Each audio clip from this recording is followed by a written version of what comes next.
and Mr. Simpson. And Eli is telling Claire about how when he was 9, he got like really heavily bullied, and now he like refuses to not stand up to his bullies because he was never like could never run away fast enough. They always like caught him, and she's like, "You're not 9 anymore," and he's like, "Yeah, but the guys who are picking on me aren't 9 anymore either." Exactly.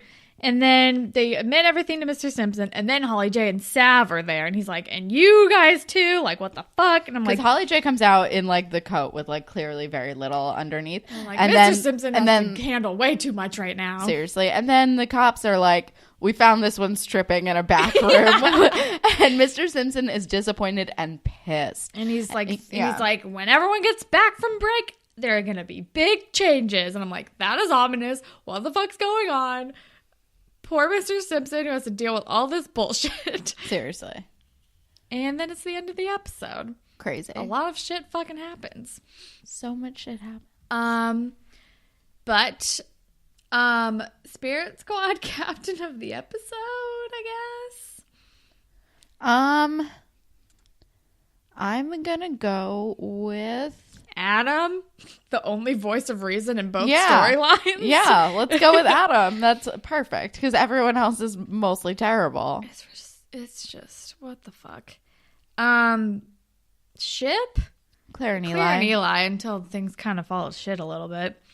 Oh yeah, because we didn't mention at the end when Claire and Eli are talking, she's basically like, if this is what your life is going to be, I can't be a part of it. Yeah, like if this is how you're going to deal with things, I'm not going to be a part of your life. Yeah. So he's got some thinking to do. Don't know what's going on with them. Moral, don't fucking bring a knife to school. Just get over your pride and just like squash bullshit. Yeah. Don't cheat on your girlfriend. Also that. In a boiler room. Or in general, but definitely not in a boiler room. That's tacky. All right. Didn't someone else used to hook up in the boiler room? Paige and Mr. O, I think. Maybe? Yeah, probably. Nothing good happens in a boiler room, guys. No. That also reminds me of my so-called life. I think Peter and someone did too. Peter and Emma? Maybe oh yeah, and also Peter and Darcy. Oh, did they? Yeah. I don't remember. That boiler room has seen too much. Seen some stuff. Anyway, grapevine. We have tweets. We heard from Maddie, and they say, catching up on the podcast and I'm rewatching My Body as a Cage, and honestly, I'm actually screaming at Adam's mom. Literally screaming at my TV. Follow-up tweet. OMG, I just practically vomited when she said I missed you so much. Dude, same. Yeah. Same as fuck. Still awful. Also, we heard from Kirsten who says 3 things. 1, I'm pretty sure this song is about Connor's lady creep, which gross. 2, I'm with you, Kelsey, #bop. And 3, the title. That's a thing. And then she sent us a link to the song that the 3 Tenor song. Yeah, it's a interesting time. It's a terrible song, but I stand by the fact that the music's pretty good.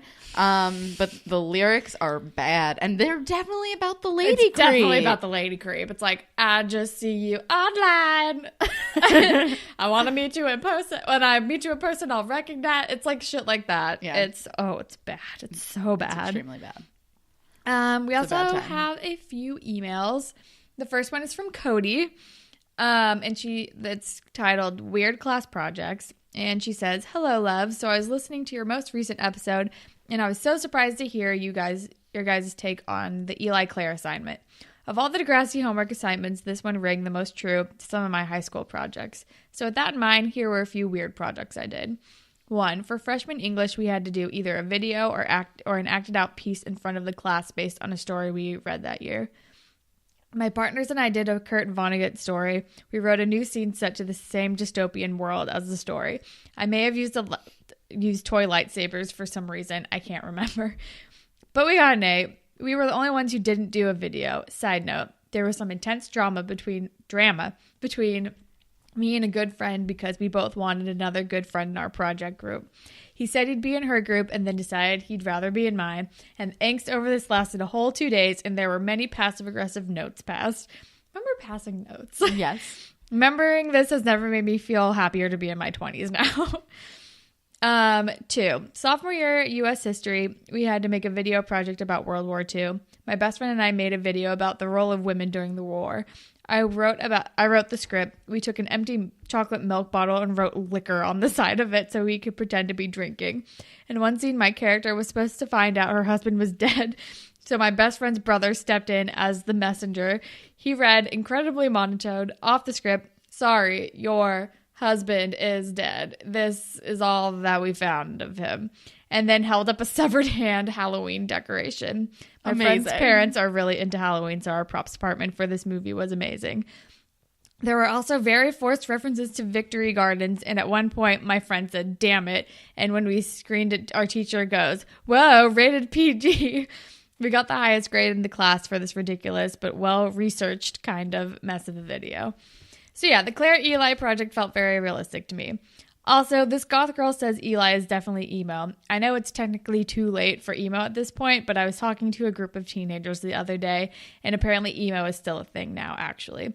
It looks a bit different than it did when we were teenagers, but the term and bits of the style are alive and well, and Eli is so emo. Love y'all, Cody. Oh, Cody, we miss you. Cody's going to come back soon, guys. Yeah, we got her locked in for an episode. And then half of season 10.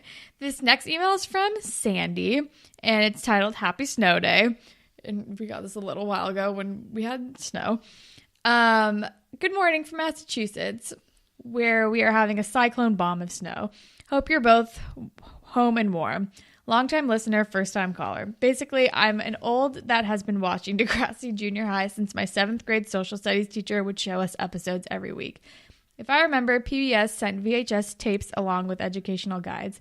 I was obsessed and watched on my own all through high school. I had a crush on Wheels and Joey and a lifelong soft spot for guys in fedoras.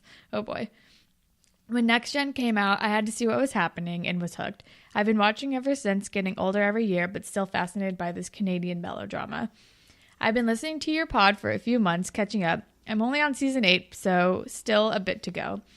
You're both smart and funny, and I love hearing about your insights into the show, because it's ridiculous 1 second and then really good the next. Time Stands Still is one of the best episodes of TV, in my opinion, because of the way the show took its time establishing the story. It was a very nuanced, and yes, Rick is a monster, but he was a sympathetic monster. They could have easily just made him a villain, but they didn't. Anyway, that's all I got, except I'm so happy Jake Epstein is a grown-up now because I felt very wrong crushing on him. I saw him in American Idiot and Beautiful, and he was fantastic. Have you seen him in American Idiot? So many wrong feelings. I'll attach a picture and one of me and him at the stage door of Beautiful. Sorry if they're big. Like I said, I'm old, 42, and using my iPad to write this. Thanks for doing the pod. I really love it. You guys are awesome. Keep it up. Best, Sandy. And she attached some pictures. One is of Jake Epstein in heavy eyeliner. It's not loading on my phone right now. In American Idiot, but it's amazing. And the last email we have is from Thomas, who we haven't heard from in so long. Thomas, we were so excited to hear from you. We've actually truly missed you. And I think Thomas was our first email. I think Thomas was our very first grapevine. And the title of the email is New Year, New Email, New Me. And then he says, "Hey, it's Thomas. I've been meaning to email you about season 10, but didn't ever have the time. But I told myself I had to because I've been waiting for you guys to start season 10 since day one. I'm here to say Eli and Claire are going to be way more dramatic, but I love it and I think you will. Also, Drew gets worse, but will redeem himself and screw up all over again and again. Last thing, here's a fuck, marry, kill. Yes, we love those. The creep who met Connor on Realm of Doom. Oh, God. Coach Armstrong and Snake. Thomas, I don't think this is very difficult because we're going to kill the creep. We're easily killing the creep. I'm marrying Snake and fucking Coach Armstrong. Yeah. Yeah. Absolutely. But thank you for everybody for all of the emails and all of the tweets. We've missed you guys so much. Yeah, we back. And if you would like to be featured on a future Grapevine segment, you can tweet at us at DegrassiPod. We're on Instagram at DegrassiPod. You can email us at whateverittakespodcast@gmail.com. We're on Tumblr, whateverittakespodcast.tumblr.com. You can listen to us pretty much on any platform, but if you're on Apple Podcasts, if you could rate, review, and subscribe, that would be super cool. And if you leave us a review, we will make up a Degrassi fanfiction for you on the show. And you can follow me on Instagram and Twitter at HollandTacular. And you can follow me on Instagram and Twitter at KelSucks with a Z at the end. And Holland, what are you going to recommend? I'm going to recommend a book again. It's called Queen Victoria's Matchmaking the royal marriages that shaped Europe, and it's by Deborah Cadbury.